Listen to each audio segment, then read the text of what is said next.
Amma sat by her window, watching the sun dip below the horizon. The fading light cast low shadows over her quiet little room, but inside her heart, her shadows were far darker. At 34, Amma had everything: a good job, a loving family, and an unwavering faith. But to the people of her village, none of it mattered. She wasn't married, and that, to them, was unforgivable. The whispers started early, every time she walked into church or passed through the market.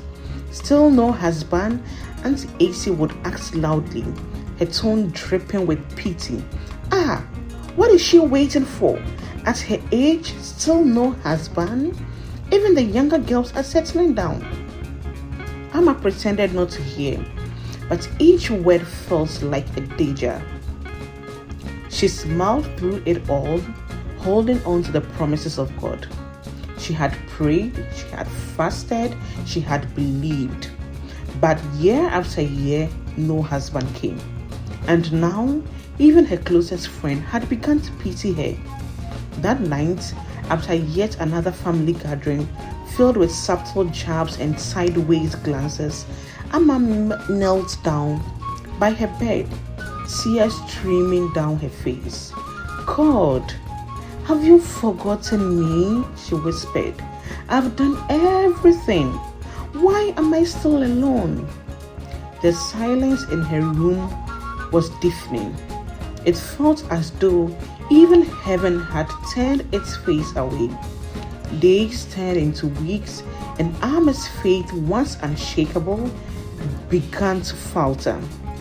She grew tired of waiting, tired of praying, tired of crying, tired of feeling like she wasn't enough. One evening, as the sunset painted the sky in fiery hues, Amma made a decision. If marriage won't come, I'll have a child. At least I won't be alone anymore. Her heart raced as she thought about what she was doing. But she pushed the guilt aside. Maybe this is what God wants for me, she told herself.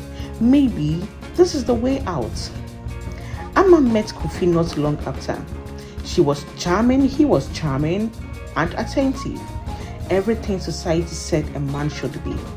But deep down, Amma knew he wasn't the one. He wasn't interested in marriage or commitment, only convenience. Still, she ignored the warnings in her heart.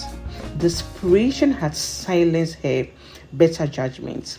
Weeks turned into months, and soon Amma discovered she was pregnant. At first, she felt a relief.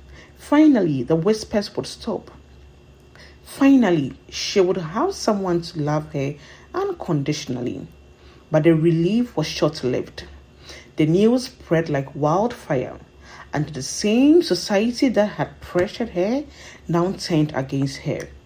Out of wedlock, Auntie AC exclaimed, "So this is what she was hiding all along. I knew it. I knew it." She couldn't wait on God. Another added, shaking her head, "What a shame." Amma's world crumpled. The very people who had pushed her to think of this, the very people who had pushed her to the brink, were now her harshest critics. Church, once her sanctuary, became a place of judgment. Friends turned their backs and Kofi vanished, leaving her to face the storm alone. One stormy night, Amma sat on the cold floor of her room, her hands resting on her growing belly. Thunder rumbled in the distance, and the rain poured against the tin roof, but it couldn't drown out the storm within her. "God," she cried out, "I've made such a mess of my life. I don't even know who I am anymore. Can you even forgive me?" The room was still, but for the first time in months, Amma felt a glimmer of peace, a quiet assurance that she wasn't alone. The next morning, she made a decision.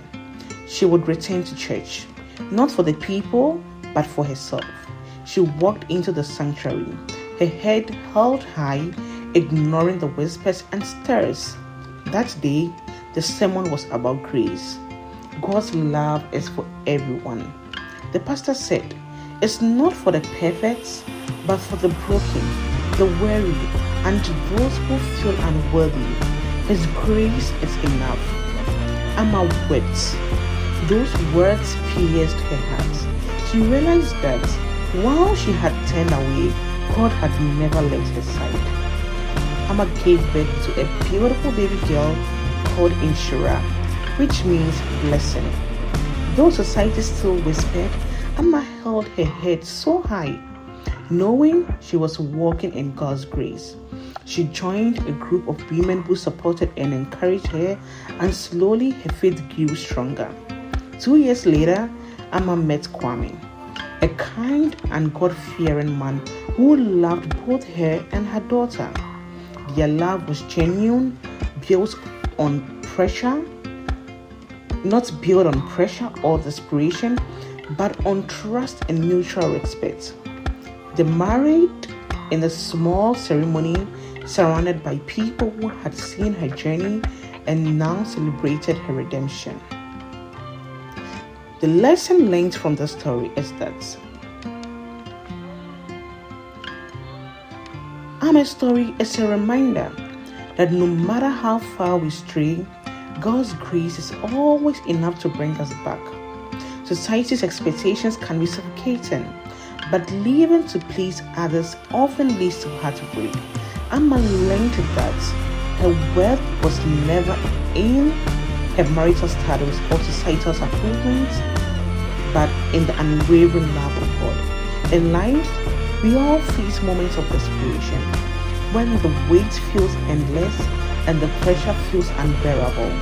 But Amma's story teaches us to hold on, to trust that God's timing is perfect, and to remember that even when we stumble, His grace can rewrite our story.